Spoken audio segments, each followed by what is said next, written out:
You know, guys, the one of the genres of wine I'd say that we don't have a lot of problem in with regards to sales is Nebbiolo, specifically Longue Nebbiolo, the entry-level Nebbiolo, the training wheel Nebbiolo, the starter Nebbiolo, if you will.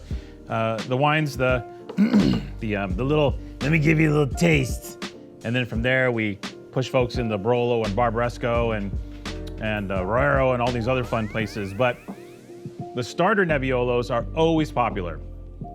Folks are super curious about the Nebbiolo grape. They're not terribly interested in throwing down like 60, 70, 100 bucks right away on a top flight Barolo and Barbaresco.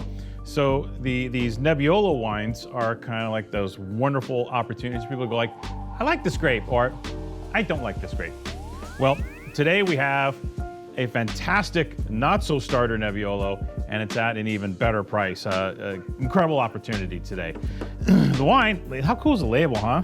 They got this stuff figured out. Some of these new school labels like this and Luigi Vico and some of these labels have that real old school Capilano type mojo to them. I love them. I can't get enough. I love these old fonts. And Davide Fregonese did it right, baby. So there's a 2020 Longue Nebbiolo from Davide Fregonese. Who's Davide Fregonese? Piemontese, born in Turin for us Americans.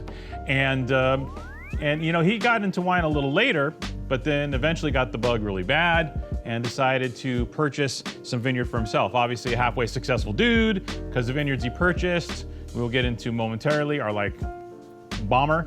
And he was also buddies with a guy who knows a thing or two about great Piemontese Nebbiolo, Davide Rosso, who is the owner, winemaker of Giovanni Rosso, very famous Piedmont estate, and Barolo estate, I should say.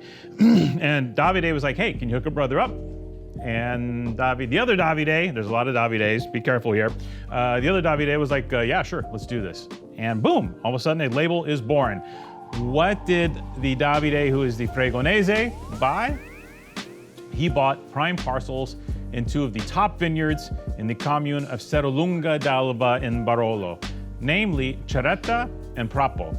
And Cerretta and Prapo are both very famous vineyards. A lot of the top producers in Barolo craft cuvées from these parcels. You know, there's quite a few owners in each of these parcels. So you got, you know, it's almost like a Clos Vougeot type thing. We got this Grand Cru vineyard, but there's a few folks making wine from it. And Davide Fregonese was able to ferret out a half hectare, about an acre of each, to start his fledgling operation back in 2014, I believe it was, and really hasn't purchased too much since, or at least not that we're aware of, anyway. So here's the story with this wine. This is Davide's Fregonese 2020 Longue Nebbiolo. Now it says Longue Nebbiolo on it, but in reality, it's all younger vine material from Cerretta and Prapo. So you have two Grand Cru sites in Barolo and Serralunga going into this micro cuvée of Longue Nebbiolo in a really ripe, juicy, wonderful, friendly vintage. And the results are, yeah, spice. You know, in the warmer but not hot years, and there's a difference, in the warmer but not hot years, Nebbiolo can take on this wonderful, more macerated cherry character to the fruit. It's not as balsamic as like Sangiovese, but this is cherry. This is a distinct red fruit character with a little strawberry edge to it. I guess that's the main thing. With Nebbiolo, you get more of these strawberry notions, like a macerated strawberry notion in the wine. Important point to make, because I really enjoy this wine. No oak here, so fermentation all in concrete. Then the wine's transferred to a larger barrel, neutral, whatever, bote, until bottling. So super simple, classic old school. Yeah, you get the florals, get the macerated fruit components, you get a little licorice in there, a little of that licorice, kind of sassy-frassy type thing. Now, here's what you don't get, which I find really intriguing with this wine and why I even adore it more, is he made a true Longue Nebbiolo in the sense that the wine is not forcefully tannic.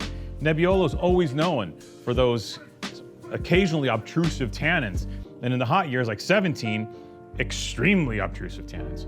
And here we have a wine that is silky, more Pinot-y in its presentation. The tannins here are more Pinot Noir in style and less Nebbiolo in style.